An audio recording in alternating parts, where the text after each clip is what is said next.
more quick question, and then we'll go into the fast and give you kind of 5 minutes to just really talk to Iowans. I'll give you the lead-up question, but to let you close out. So, you know, the other thing, I mean, when you think about it, look at the growth, the bureaucracy. We've got the bureaucracy running government, and it's just bloated at the federal level. So here in Iowa, I cut 21 agencies from my cabinet, and we went from 37 down to 16, projected just in a small state, $215 million savings over 4 years, and that's conservative, I know for a fact. So how do you start to address some of that as the president to start to just deal with kind of the bloat that we see in government?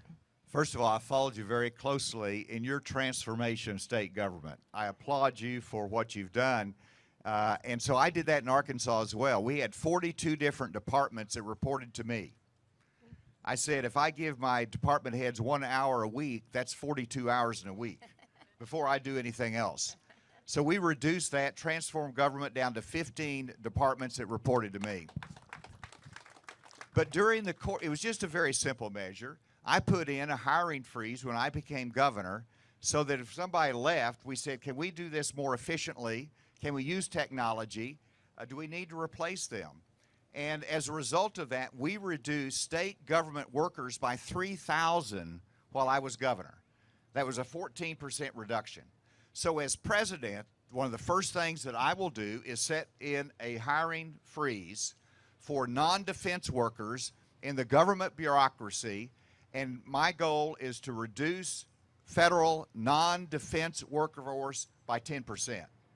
That's going to save dollars. That's going to save dollars. And so that's one thing, but it also, you've got to get a control of the administrative state in Washington.